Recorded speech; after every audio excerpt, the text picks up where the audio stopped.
Report. Everything's status quo, sir. Very well. If anyone needs me, I'll be in my ready room.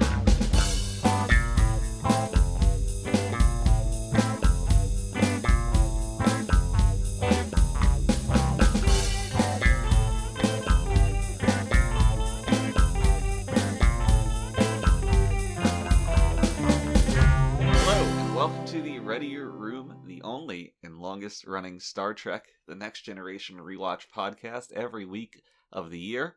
Into the new year, we're bringing you episodes of Star Trek Next Generation and all the behind-the-scenes stories that made them happen.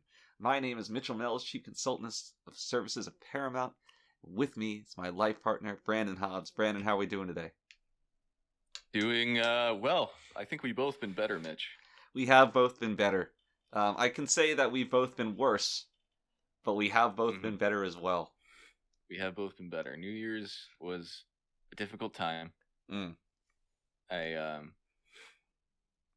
not huge drinkers, Mitch, I would say. But no, I'm only 5'8". When we do, and that's what makes it even worse. Yeah. When we do drink, we often take it to extremes, and well, that's why we're doing the podcast today. Yes. As opposed to yesterday. Yeah, I remember I rolled over in bed and I said, Brandon, honey, I can't record this today. Yeah. Yeah. Too many things going on. Too many cooks. I still don't know what happened to the Asian prostitutes. They'll turn up somewhere. Eventually. I sure hope so. Or maybe I hope not. So, but did you have a happy new year? Yes, yeah. I would say our new year was fairly happy. Good. It was a joyous occasion that was commemorated with drinking, as mentioned. Mm-hmm. And, yeah, lots of mahjong. Lots of mahjong. Of which I fared a little better in than you. A little is right. A little is right. Oh, I mean, I'm being modest. I did a lot better. He wins 2 games. And how many games did you win? At least 1. I don't know about that. I took a screenshot of it. Maybe you won a hand. I won a game. All right. You know it. All right. Well, my zhong is not your zhong. But it is my boom. It is my boom. Mahjong is our my boom. Mm-hmm. Recently, another my boom of mine. I've been watching old MasterChef episodes. Yeah. What do you mean, yeah? I thought you just always did that.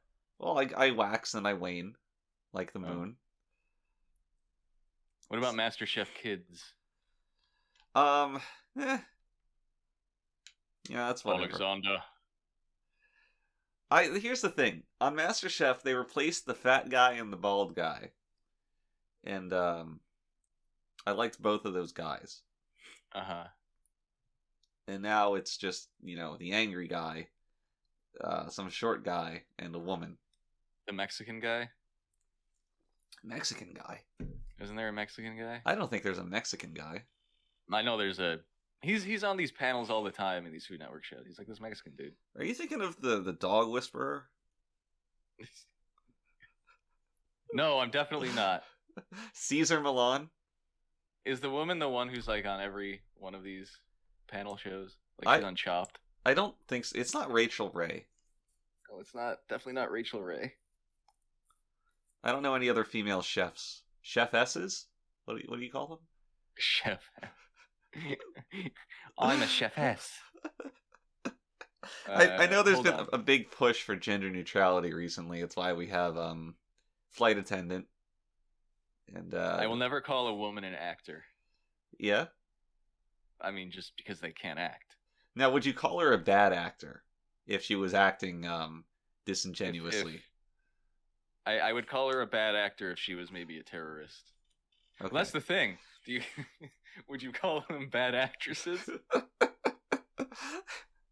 Well, I think you must. You know, when you're talking about people having conversations online in bad faith and like, oh, you know, all these bad actresses, bad actors. Like Angela Merkel is a bad actress. Right.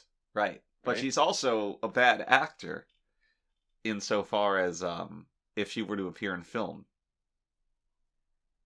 But she'd still be a bad actress then. Well, that's where we're diverging here. Right. In a yellow wood. Yes. Mm-hmm. So, you know, it's kind of out there, the language these days. And you know, we need to make sure we're saying the right thing. Right. Lest we be canceled. And we on the Readier Room are well above that. You know, we play so far above the rim. I don't think we have anything to worry about. Yeah, we always have the moral high ground. Apparently, it's Christina Tosi On MasterChef? Yeah, I think. Okay.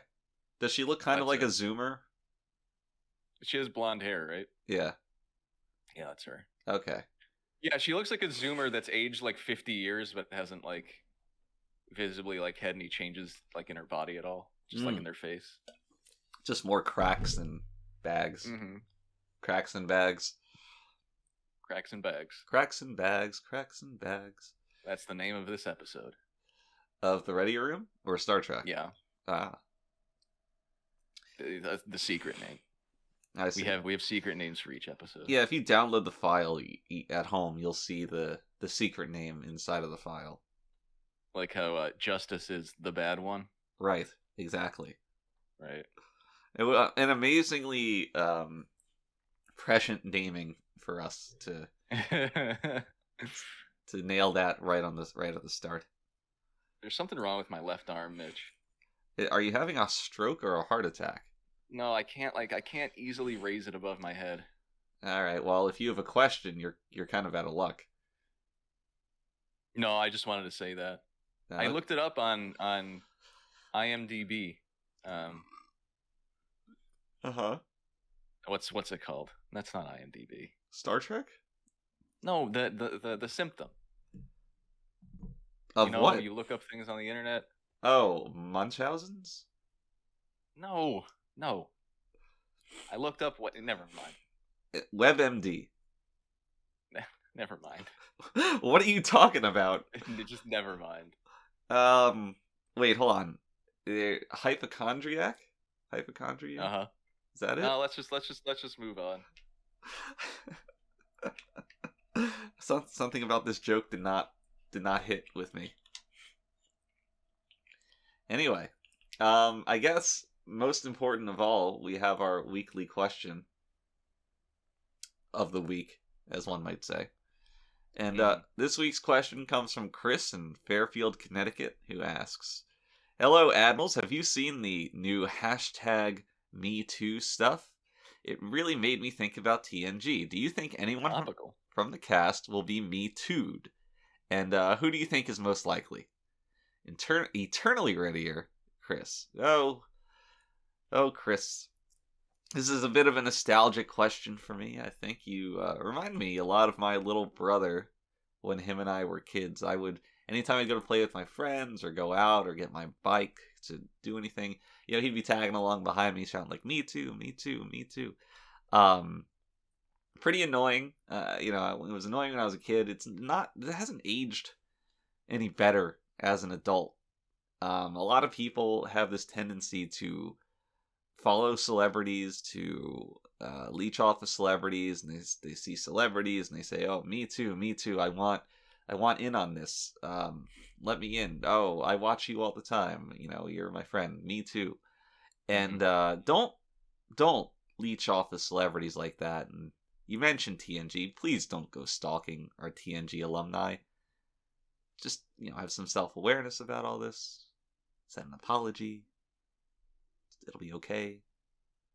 Within the next week. Within the next week, yes. Otherwise, I'm afraid we're gonna have to cancel your Patreon. Yeah, we're gonna excommunicate you from the Readier Room. Much like Picard did in that episode, where he said, "You are not allowed in my ready room." Did he say that? Yeah, you remember the one. Just like the time he said that, you It are. was the one where someone was auditing the ship. Yes, exactly. Yes. Okay, so just like that. Yes. And just like auditors are,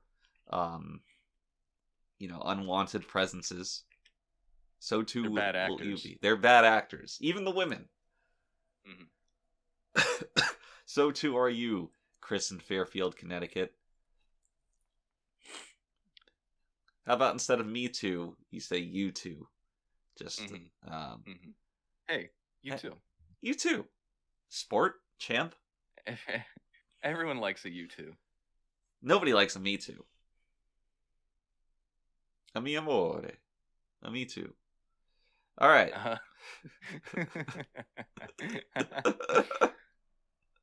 All right. I don't really know how to land this one. All right, Chris, thank you for writing in with your question of the week. If you're like Chris and you want us to answer your question on the week on the weekly show of the Readier Room, send us an email at thereadyroom@gmail.com or tweet at us at the Readier Room. Those are all with T and 2 capital R's. And we will read it. All right. Star Trek. Okay. Star Trek. The Next Generation Rewatch Podcast. Ours is the only podcast bringing you episodes of Star Trek Next Generation every week. And, I already did that. Hold on. Where are we? I believe we were just. Did we do the question of the week? We did the question of the week. Yeah. Okay. Yeah. All right. We were just going to talk about the survivors. Right, which is the season 3, episode 3? 4? 3? Episode 3.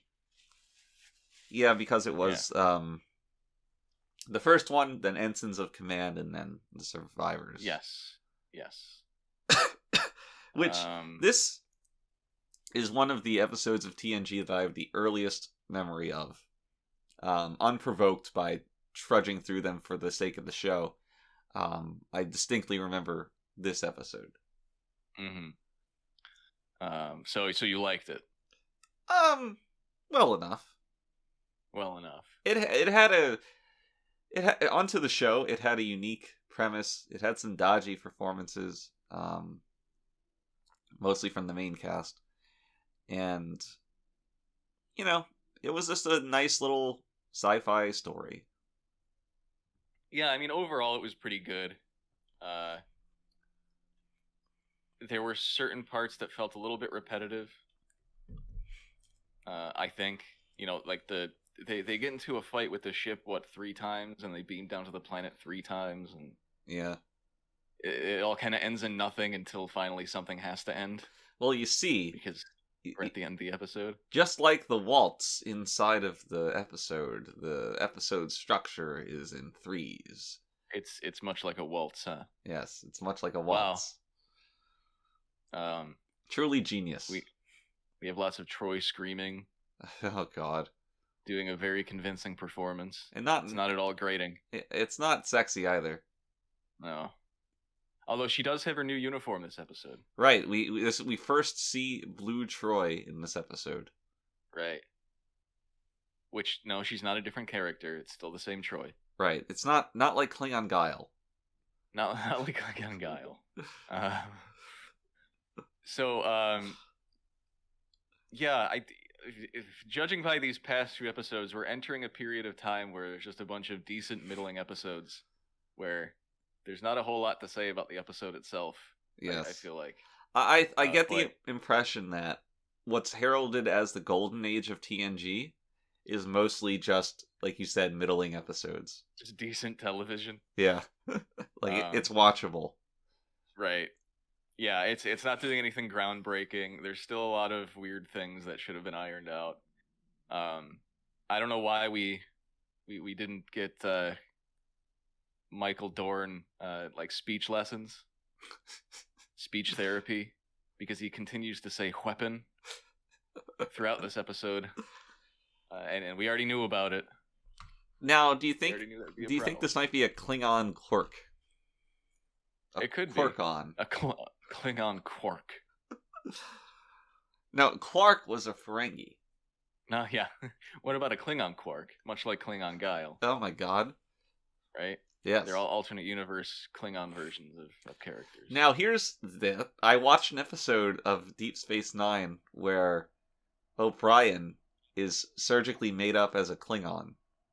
They love doing that. They do. They do love doing that. How does he look? Terrible. Somehow the Let me Klingonness see. only served to highlight the very, very unappealing qualities of Colm Meaney. Let's see.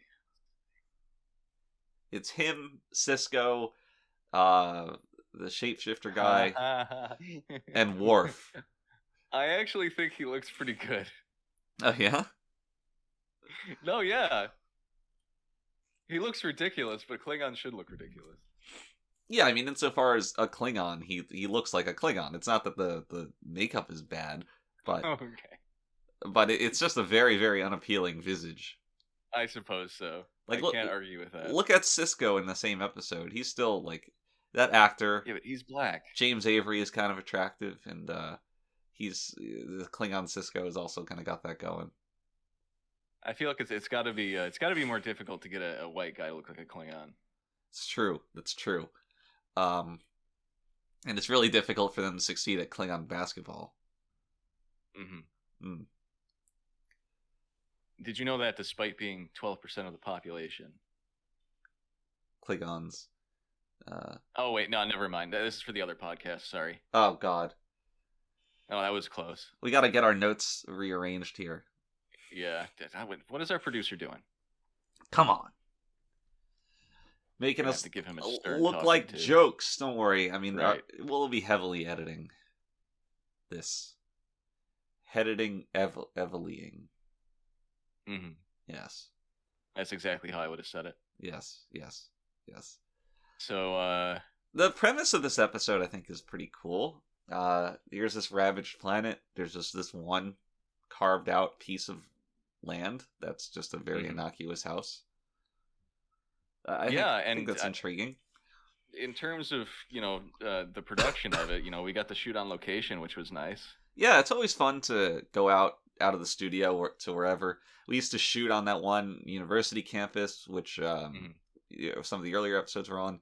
For this one, we had to go, I think it was Death Valley. It was the only place we could find where there was a house surrounded by that much desolate wasteland. But Right. It was a nice little field trip. It was relaxing. Weather was nice. We had I liked the set of the inside of the house. Thought that was done very well. Yeah. Very, I would say contemporary, but not unto the show, but rather contemporary unto when the episode was made. Yeah. Vaguely vaporwave. Vaguely, yes. That house. It's a Vaguely. nice house. I'm gonna take a screenshot of it, put a filter over it, and upload my YouTube vaporwave playlist. Just in the background. superimpose a bust from Right. from Greece. on top of it. Maybe an anime girl sitting on the couch Yeah. eating something Everything's in a loop everything's transgendered for some reason. for some reason. All right, so we open this episode, right, and they're responding to a distress call, right? I guess. Yeah. And my initial question here is it supposed to be an old distress call? Because did these aliens just wipe the planet and then leave that quickly? Like, what Well, I'm saying clearly- is, did all of this happen over the course of like a couple days? It could. Yeah, because clearly the people there now are not sending out a distress call, and with that in mind, it would have to have been from the attack. But how long do those calls linger? Right. Because I don't know if this is just my bias, but it seems to me like Kevin has been down on the planet for quite some time after all this happened. I mean, he has his wits about him and everything, so you know what I mean? He wasn't shown possessing any wits in that episode. No, but they are about him. Oh, okay. You can't see them, but they're there. They're concerning him. Yes. No, not concerning him, but they're around. Okay.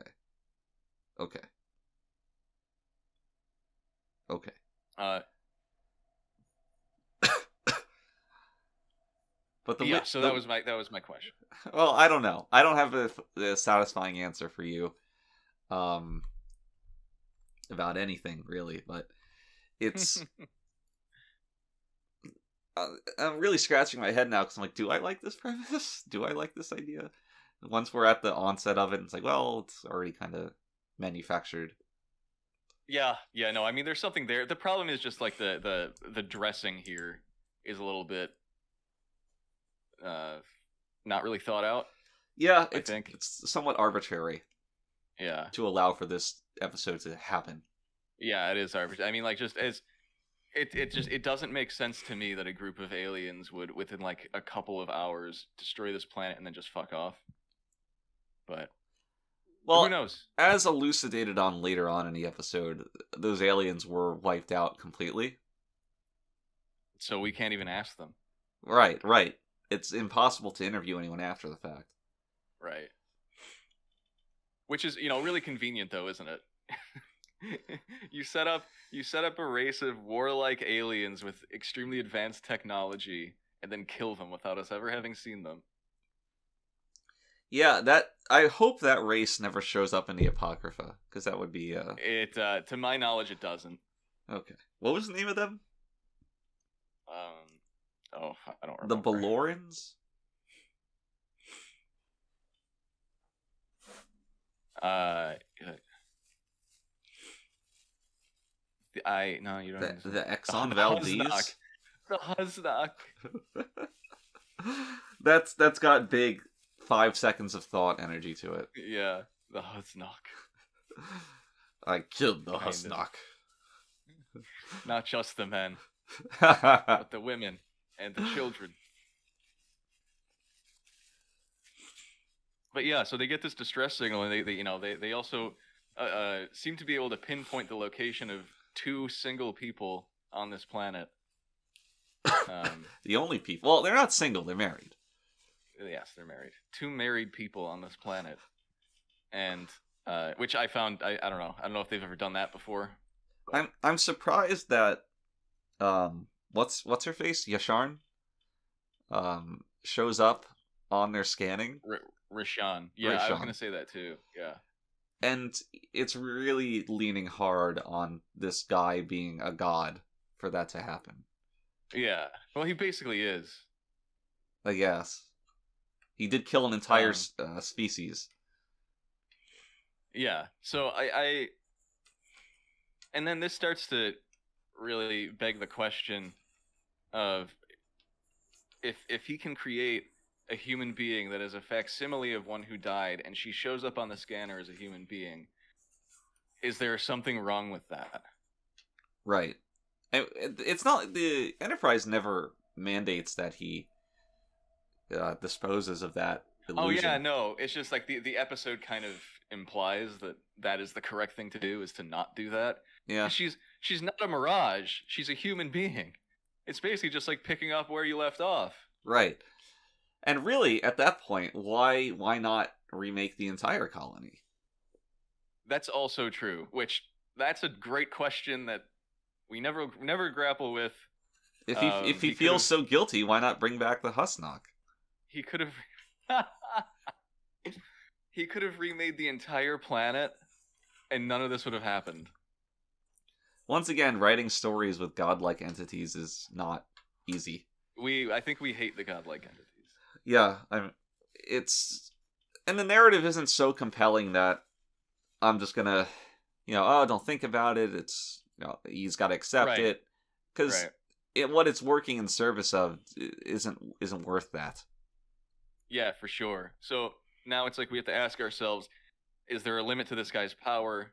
But he can kill off an entire race of like billions of people, but he can only resurrect one person.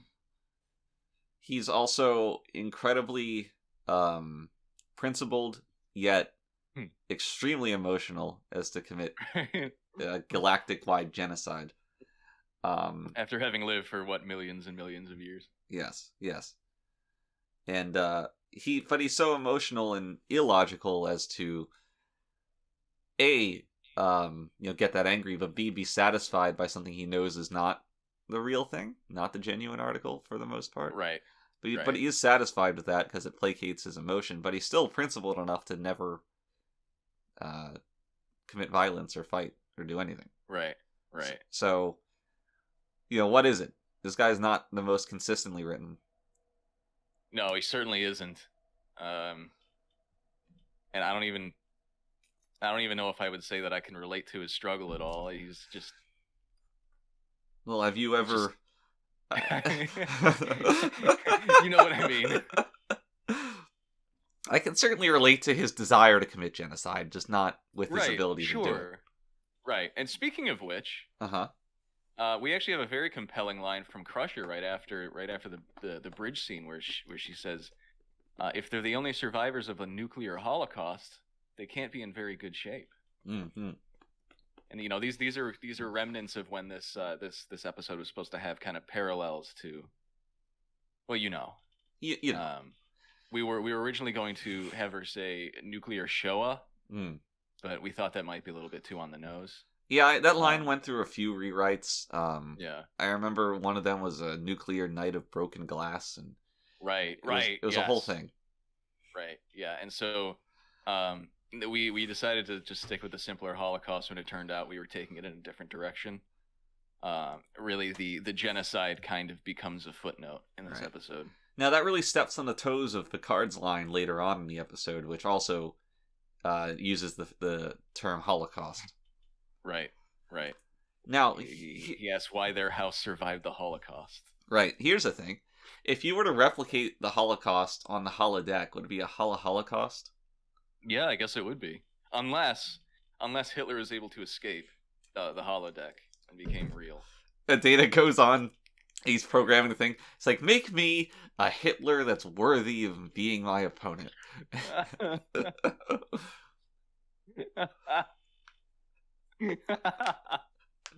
The whole idea of Data creating like just the most awful historical characters and having them come to life is hilarious.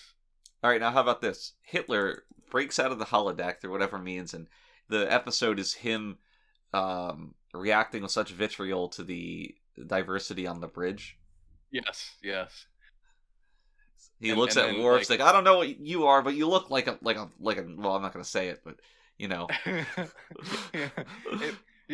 can be almost like a bottle episode, sorta. Yes. Where they just spend the entire time on the Enterprise trying to convince Hitler that diversity is good. Hitler, diversity is our strength. Diversity is our strength. Oh my god, this is too good. This is too good for Star Trek. Do you think there's already an expanded universe novel covering this? Let's look it up. Does Hitler appear in Star Trek?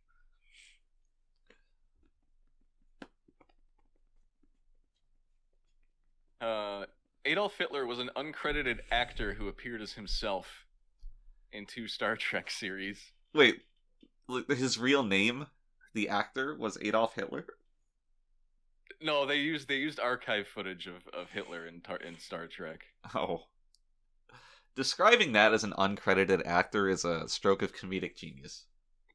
To be fair, they put scare quotes around it, around actor and as himself. Oh, I thought you were going to say around uncredited. Now, putting scare quotes around the term actor is what I would do when using it to describe a woman. Gates McFadden is an actor. Actor, as we'd already discussed. Here's something nice.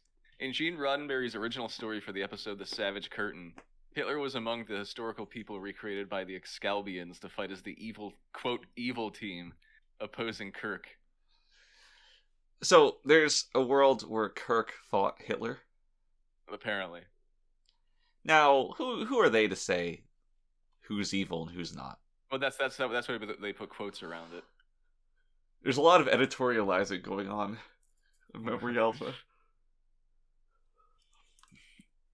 Sorry, I'm just so excited. There's an episode of Enterprise where they take footage of Hitler and like Photoshop him in front of the Statue of Liberty. Like, oh, in this history, Hitler won, or something. Yeah, something like that. Love it. Now that's the Scott Bakula show, right? Mm-hmm. Now, have we talked about the Count Dracula show? I was gonna say, have we talked about the possibility of having a Scott Dracula? Is Scott Bakula a Dracula? He's certainly the most likely of the captains to be a Dracula. Bakula the Dracula. Him and Cisco. What's that cereal called? Count Chocula. Oh, that doesn't work, does it? No. That's a whole Bakula, Chocula, Dracula. They're all What about three sides of the same coin. Booberry? What about Booberry? I mean, can you do anything with that? That's a cereal. That's part of the triumvirate of Count Chocula, Booberry, and Frankenberry. Are they both berries? Yeah, I guess. Are they? Or is there another thing like Booze Goose? Count Chocula. 4 Monster Mash cereal. Monster Mash, Booberry, Frankenberry. Yeah, Frankenberry. Now, I remember Frankenberry because he's like a pink Frankenstein. Yeah. Now, Frankenstein actually being the name of the monster. I'm sorry, the doctor, not the monster. Really calls all this into question.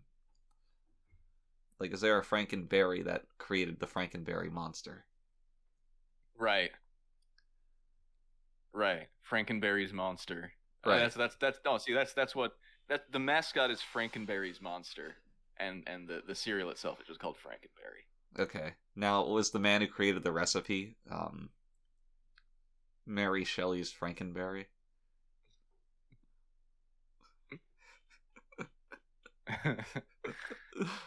So what? Monster Mash is just all three of them like thrown together. That doesn't really sound good. Chocolate and 2 types of berry. I don't know if I'm right about that. Now, what they should have is like a monster marshmallow, right? Like a marshmallow. Actually, I think cereal. that's what it is. Oh. It's marshmallow cereal. That's just what I want to eat in the morning, a bunch of fucking marshmallows. Doused in milk. Artificially berry-flavored frosted cereal with monster marshmallows. Now get this, I believe they have the technology that if you were to pour milk into Count Chocula, the milk becomes chocolate milk. Mm-hmm. Yeah, it does. It does. It's exciting. It is. It really, you kind of get 2 for 1 there. Yeah, we love value on the Readier Room. And the 2 for 1 chocolate milk, Count Chocula, Bakula cereal is quite the value. I kind of want Count Chocula now. Really? Yeah. I talked it up, but nah. I'm not a cereal guy. I've never actually had it. Here's the thing, I don't like milk, and if I don't like milk, I'm not going to like cereal. Well, use oat milk. We've been over this. Have we? Yes. I'm not comfortable with non-mammal sources of milk. Have you've never milked an oat before? No, but I can You tune can a barely fish. feel it. Oh. Well, that's impressive. Now, I've looked into this process with almonds, and almonds, they kind of mash them into a powder and then liquidize it. It's more like, I think it's more like draining water through almonds. I buy this. I don't know how much of the actual almond gets put into, and that's where the whole, there's actually not that many almonds in almond milk, because I don't think much of the almond actually makes it into the milk. It's just water filtered through almonds. Now, if I was a maker, like I manufactured almond milk, I'd have a very hard time not eating the almonds throughout the day. Like as they get like mushy and liquidized. Well, no, I imagine somewhere in the factory there's just a large pallet full of almonds. Right. Well, I'm sure you can sneak a few. Right. You think you're not going to eat that many almonds that it's going to interfere with you just production. grab a handful, munch on them while you're supervising the machines. Eventually, you get sick of almonds, though, like really quick. I don't know. Back in my youth, I've worked at places that made food, and I ate that food for my entire tenure. Yeah, but like, you were there for 10 years? Yeah. Hey, look, you know how hard it is to break into Hollywood. But no, nuts are really rich. That's the thing. So if you eat the same nut over and over again, it's a little bit. Do they invest in Here it NFTs? comes. Yes, there it is. He couldn't help himself. Come on, after your 10-year joke, get out of here. Pot calling the kettle black. We're not going to talk about NFTs on this podcast, Mitch. We've talked about our Readier line of NFTs already. Have we? Yes. Well, we'll talk about it when they're actually released. When they're readier? When they're readier. Oh, baby. All right, so let's get back to Star Trek. They beam down to the planet, right? Yes. And Worf, this is Worf, his first instance of saying there is a weapon, because he can somehow detect a non-active weapon inside the house. Which is He's also detecting a lot of things. He detects the weapon, even though it later goes on to be said that it is a non-functional weapon. Yes. So I don't know if he just detects something in the vague shape of a gun. Right, because it's not sending any kind of signal or anything. Right. We have a very slapstick scene of Riker getting strung up. Yes. By a crude hunting trap. Basically. You would think that it would be Worf to get strung up, or maybe Geordi, but yeah, you would. And that's kind of the reason that that Frakes didn't want to do the stunt himself. First of all, he was always the kind of person who he liked to leave the physical acting more to the what he called the little guys. And I'm not sure if he was talking about little people, like Midge. Right. Yeah. Gimli's. But in any case, not himself. But yeah. On top of that, he felt this scene made Riker look too stupid. He tried to get a compromise going where he would do the scene himself, because when obviously for those who don't know, when an actor doesn't do the scene themselves, we have a stunt double. The editing that needs to be done is like 10 times as much, right? To make it look like there's continuity. Has to be shot in a certain way too, so you don't see their face. Right. So he said that he would do the scene if we inserted an unscripted scene of Riker and Rashawn having sex. But due to scheduling conflicts, that just never panned out, unfortunately. So we did that initial foot getting caught, tossed up in the air with Dan, I think it was. Yeah, Dan Coco. Mm-hmm. Not unrelated to Count Chocula, I suppose. It all comes back around, doesn't it? Yeah. But once Frakes, so the scene of him getting hoisted up was the stunt double, and then Frakes had to hang there, at least for a little bit, to get the shots of his face. And the director Les insisted on doing, many, many takes of that. I remember one time we broke for lunch. Frakes wanted to get let down. We couldn't be... the shot integrity would get ruined. So Frakes was up there for a while. I remember one of us... Who was it? Was it Dan? Had to sit there with a cup of soup that Frakes drank through a straw. And only about the 9th take after lunch did it really start to occur to us that some mild pranking was going on. Yeah, just some mild pranking. Which I guess is what you get after causing a stink about not doing the stunt yourself. Right. You kind of reap what you sow. Unfortunately, Frakes was not available for the rest of the day after we took him down. Right. Neither for reaping nor sowing. Right. Now, after this, everyone gets inside of the survivor's house, the titular survivor's house, and it looks just like a upper middle class 80s house. Yeah. They offer them tea. Yeah. There's going along with Klingon guile. There's now gall in the established universe. Are they like a Sonic and Shadow type thing? Well, I think it's like a house thing. Like, I am Worf, son of Gaul. Okay. Because Worf says, "I admire Gaul." Yeah, so it's definitely a person. Right.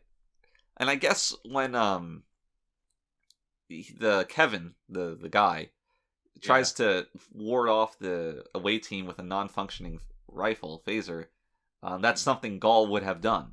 Which yes, is what... he's invoking Gaul. Yes. Kind of. Yeah, another character that we just never get to see and is referenced all the time. And it's a little disappointing, especially with all the Klingon episodes that come up. We never see Gaul, we never see Guile. I think that's some intentional seeding for the expanded universe. Oh yeah, it could. But I've never checked to see if he's in any of the books. I think in Darmok, one of the things that the guy says is Gaul and Guile on the Klingon ship or whatever, something like that. Yeah, and Picard doesn't understand because he never met Gaul nor Guile. And the audience wouldn't really understand either unless they'd been really paying attention up to that point. We reward our ensigns, our loyal fans with tidbits like that. I think we did a pretty good job with that, really. Because when you're devoted to a series, you like to be able to say, like, "Oh, I know that," when someone offhandedly mentions a name. Right. I know Gaul. Yeah. Now, do you know the name of Worf's actual Klingon father? No, I forgot. Moog. I am Worf, son of Moog. Ally of Gaul. Maybe it's his uncle. Maybe. Gaul. Spelled like this. Are you spelling Guile? Like... Guile. Now, I'm really fascinated by Klingon culture. Their blood wine, their what is the name of their weird curved sword? God, I don't know. Like the Doc Chuck? The Doc Chuck. The Count Chuck. the Batleth. The Batleth, that's it. Yeah. Yeah, I'm fascinated by all this. And I wonder if you can buy a Batleth easily. I think those are heavily regulated. They are very dangerous. Right. With their weird shape that doesn't really look conducive to fighting. Here's one for $68. Is it real metal? Can it kill somebody?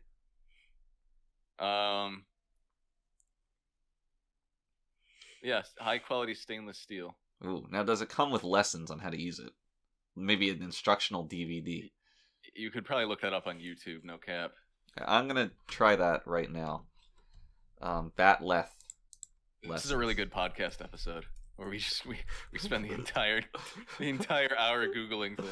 All right, I just want you to know that there are several videos on Batleth lessons made by an aging fat guy. Nice. And exactly who I would want. The ensigns can look this up on their own time, but I'm gonna enjoy this later in my private quarters. Actually, I'm pretty excited to watch this. If you wanna give me that link? Yeah. Let me send you the link on our podcast. Everyone at home, check the show notes. It'll be there. Yeah. All right. Thanks. No problem. Oh, that's beautiful. All right. So anyway, interspersed with this is, as we mentioned before, is Troy screaming. Yes. And this really got on my nerves. It was not intriguing. It was annoying, like you said, and it was horribly acted at every fucking turn by Marina Sirtis. Just bad. And nothing going on with, like, so Data picks up the little music box, and then she starts hearing this stuff in her head, and none of this was actually connected. The music box wasn't connected to what she was hearing in her head. Right. And what she was hearing in her head wasn't connected to Picard solving the mystery. Right. The reason it is what it is that, okay, this guy needs to block out Troy. What's he going to use to do it? He knows this song. However, the audience is not going to have any context for Right. that, so Data needs to pick up and open the music box. Now, the fact that it instantly cuts from the music box to Troy hearing it. Yes. The framing of it makes it sound like Data was the catalyst for this by picking up the music box. Right, which is just not at all what happens. And Oh God, it's so frustrating to me. Because this is at its core like there's a mystery to this episode. Right, and that mystery is more attractive than the solution. Exactly. And the way they like it disregards every rule of writing a mystery. Well, it's not even red herrings so much as just terrible writing. Right.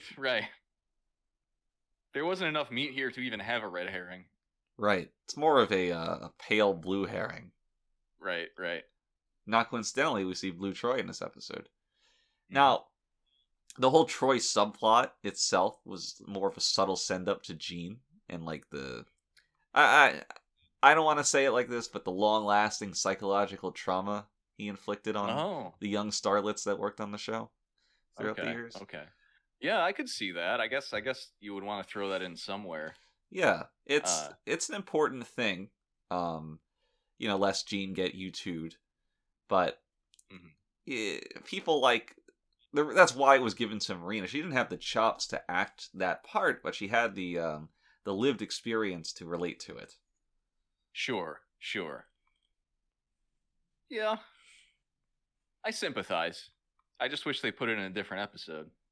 Yeah. But I guess, how many other episodes are there this season with psychic godlike entities? I just wish Jean never touched all those actresses. Well, let's not get too crazy. It's just a theory. Was John theory. Anderson was John Anderson supposed to be a stand-in for Jean? This all-powerful psychic emotional god.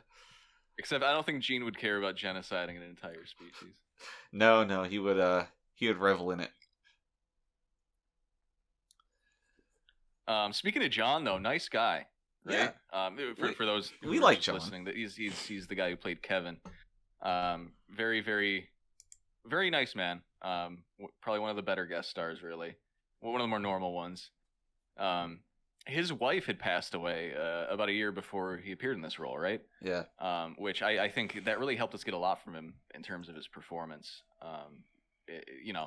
Like you said, when you relate to something, I mean, as long as you have the acting chops, it really takes it into a different level. And the one thing I think we all really regret is that we were not able to secure his dead wife for the role of Rashawn. And it's one of those things that really just makes you wonder what could have been. It's the one that got away. Yeah, it could have elevated these performances to such a level that the rest of the episode didn't even matter. Right. But alas, he was a good actor though. I think he's a real actor. Yeah, he's a real actor. Yeah, he's not just a guy who appeared in Star Trek a couple times. And we have a habit of entire IMDb page of getting these aging actors in their twilight years on TNG. Yeah. After they've run out of things people want them to do. Right. I guess I'll be on your stupid sci-fi show. Right. It's like this guy doesn't even know what a computer is, and he's talking about replicators. Right. Yeah, no, he was John was a big TV actor. Lots of kind of like side roles. I think he did have a few recurring roles though. It was really hard. It was really hard to be a big TV actor at the time, back before anybody had a big screen. Yeah, you were always just kind of really tiny, and you had to squint across the room to see you. Exactly. I remember some actors would just move closer to the camera to make themselves appear larger in frame. Right, that was a really good trick, I think. Yeah, and the audience would be thrown for a loop because of the perspective. It's like, oh, why is this guy so much bigger than the others? Why is he so large? Right. But it's like being in theater. People use bigger expressions to reach the whole room, and it's like, all right, this is the principal character, so he's going to appear larger via perspective tricks. That's how they made The Lord of the Rings. That is how they made The Lord of the Rings. Now, that was animation, but you're right. It was somewhat similar in how they drew the cells. John was MacGyver's grandfather. Ah. Mick Guyver. Yeah. Mick MacGyver. Ah. Now, is MacGyver related to Matlock? Big MacGyver. Big Matt Guyver. Oh, baby. What do you like better, MacGyver or Nightboat? I've never watched Nightboat. I'm sorry, Nightboat is the fictitious one from The Simpsons. Knight Rider. Never watched Knight Rider. Nightboat. Oh, goodness. What happens next in this episode? They go there and they're asking them questions. There's a really they run into that ship, right? That like fake ship, and yes. they exchange a few bullets or whatever and disappears. There's a scene where it's cutting away from like the fourth act, and there's a really inappropriate sting where Picard goes to his ready room and Frakes just like kind of stands there like doing his face, but nothing. Yeah, it's a head-on shot of Frakes. Yeah, and nothing tense had happened in like the past 5 minutes. They were just calmly talking. Right.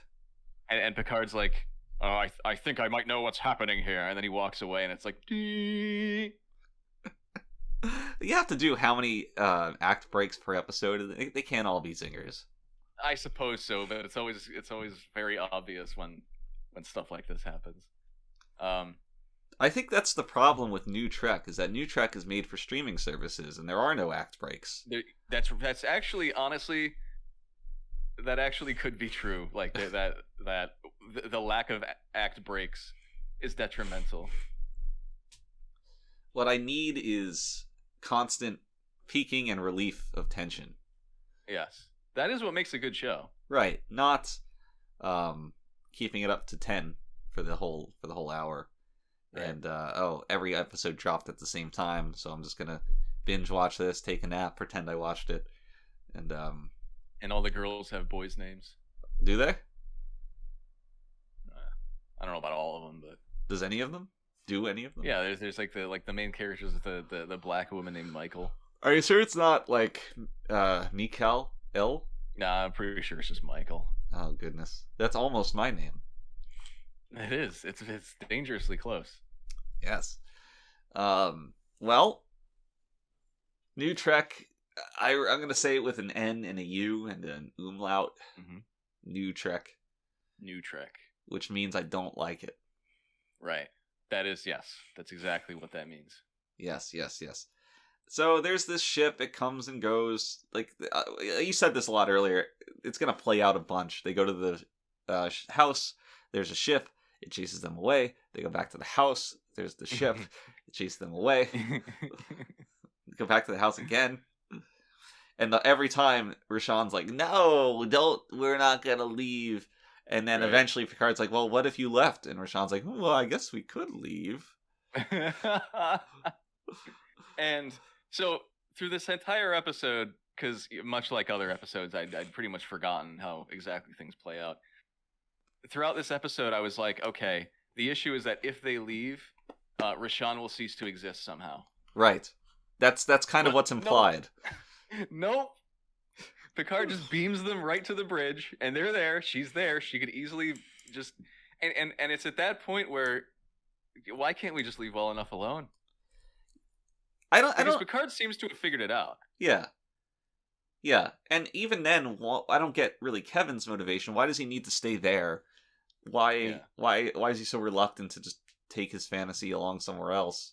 Yeah, sure. Sure. Yeah. And that's something they needed to have, was that there needs to be some kind of like attachment to the planet here, because otherwise, what is this guy even fighting for? Rashawn just dissipates by Kevin's volition. Right. Because Picard even addresses her in that moment. He's like, "Rashawn, you're real. I can feel you, but you're not real." Well, he doesn't say I can feel you. That's kind of weird, but... I could kiss you. You could feel me inside you. Perhaps give you a little finger play.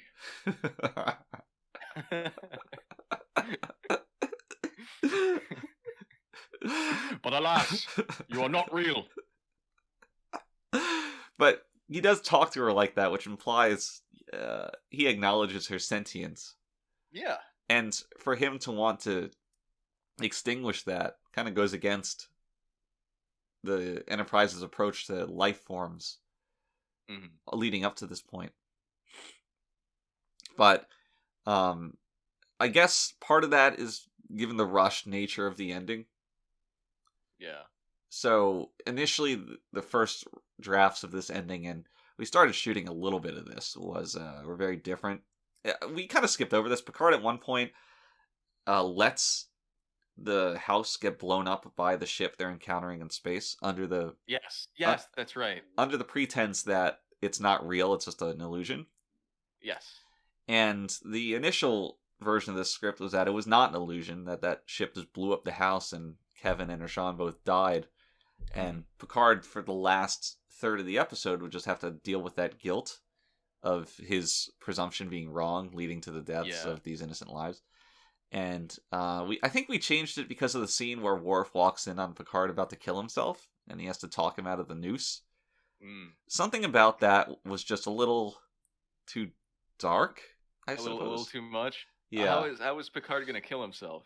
Well, it was a noose. He was going to hang himself in his... it literally took him off the noose. Yeah, yes. What an old-fashioned way of suicide. Well, you know Picard, he's a nostalgic, romantic kind of guy. Right. You know, it was either that or poisoning, you know, as in a lot of his Shakespeare plays that he enjoys. But, you know, the kinetic... dramatic effect would... Right. But the kinetic energy of Picard, his legs kind of kicking in the noose, or, you know, him standing in front of it, looking through it as Worf comes in. And that was how the shot was going to be framed. Like, you would see it from Picard's first-person perspective, his hands around the noose, looking through the hole. And then the door opens on the opposite side of the room, and Worf comes. It was a very heady shot.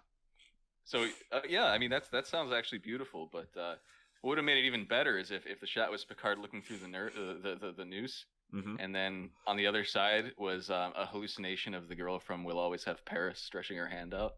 Oh, there you go. That's right? Yeah, that's perfect. Join me. The girl who's not dead.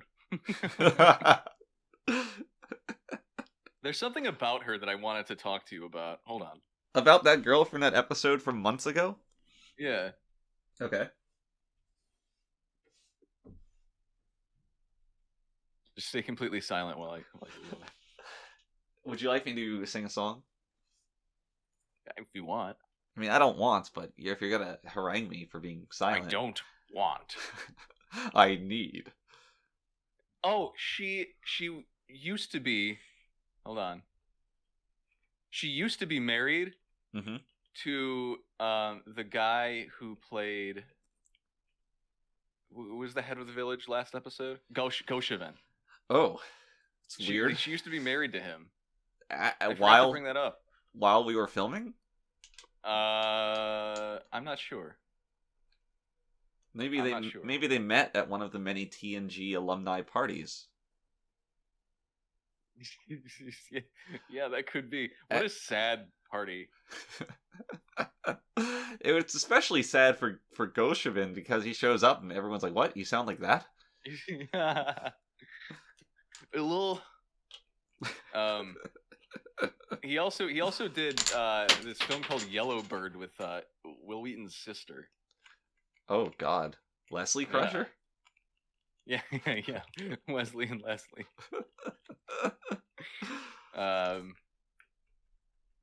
Yeah, he seems to be leeching off of lots of TNG casts. Well, good for him. We leech off TNG in our own way. That's true. Game recognizes game.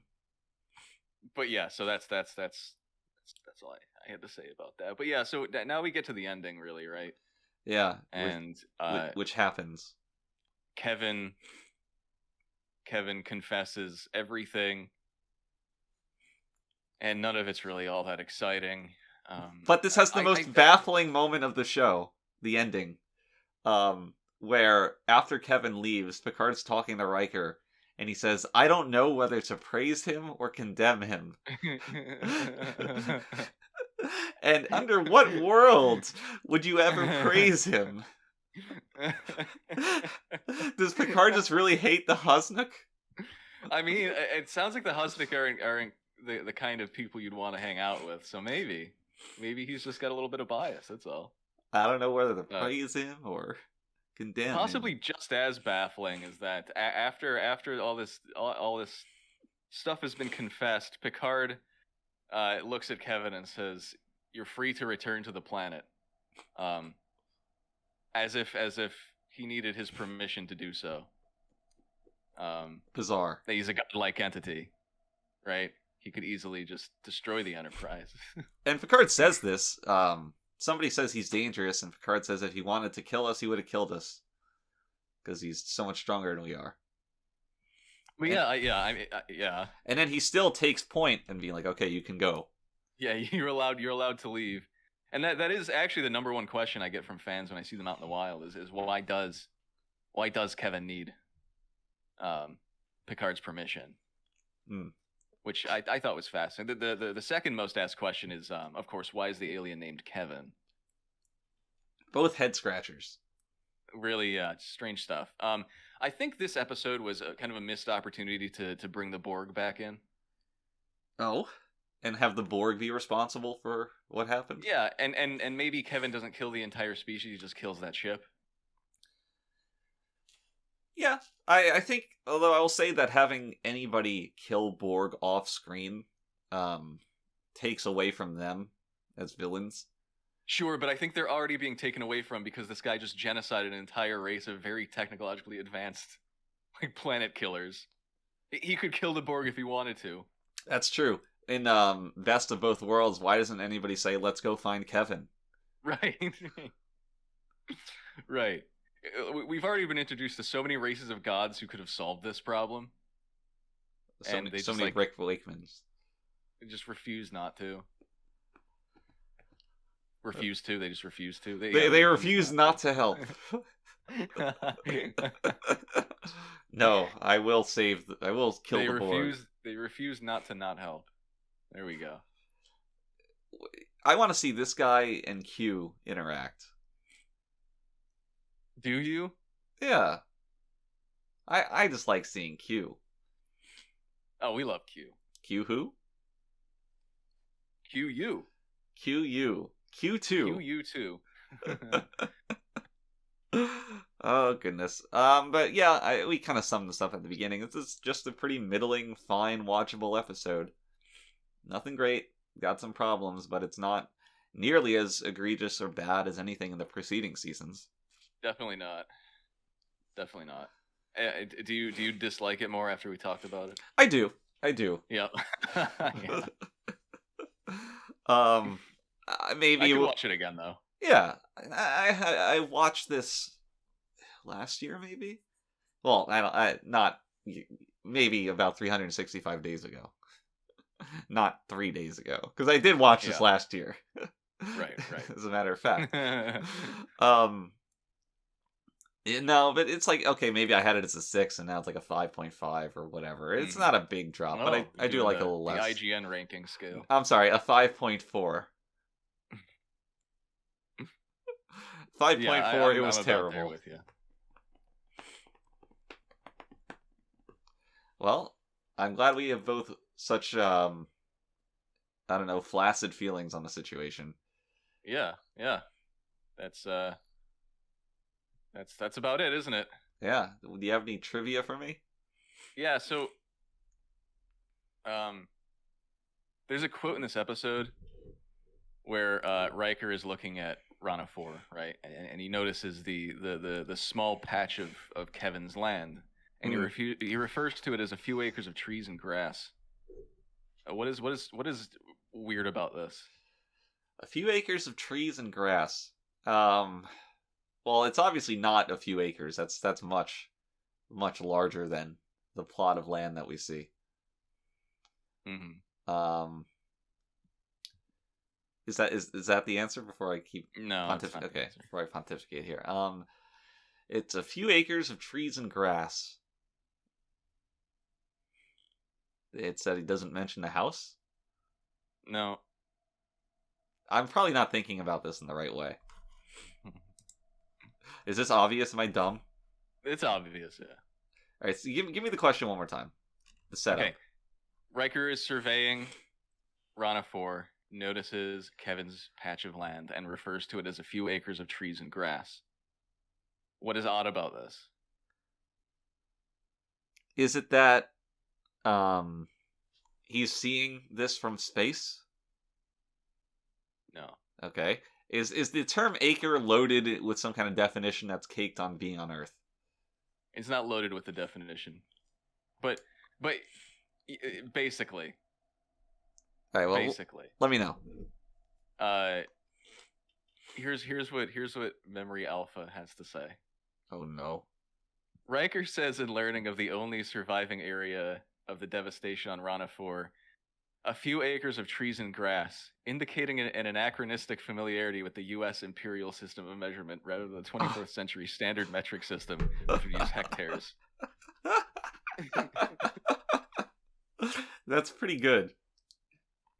Now, I'm imagining the line, a few hectares of trees and grass, which is just really funny. Yeah. This is under the continuity section for this episode.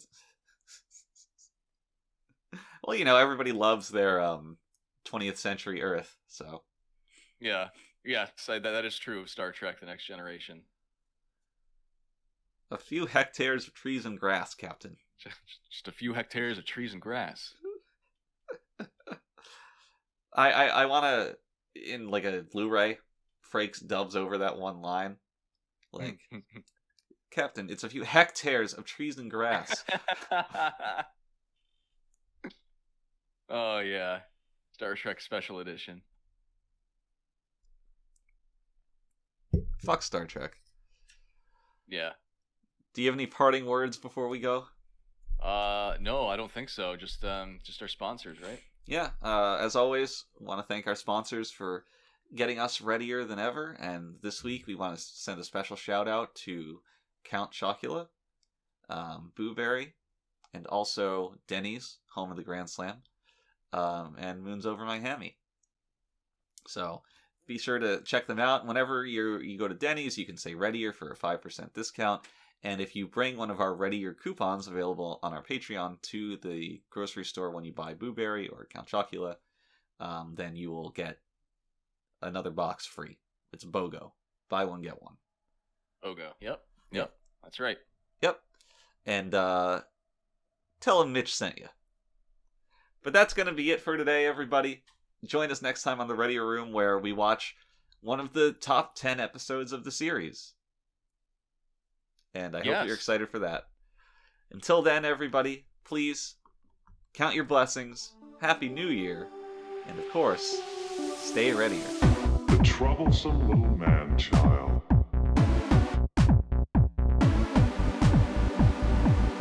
I stand before you defrocked, condemned to be a member of this lowest of species. Thank you, Ensign. Engage.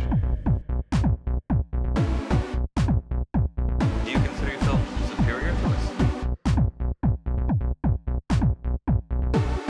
Should have told him to mind his own damn business.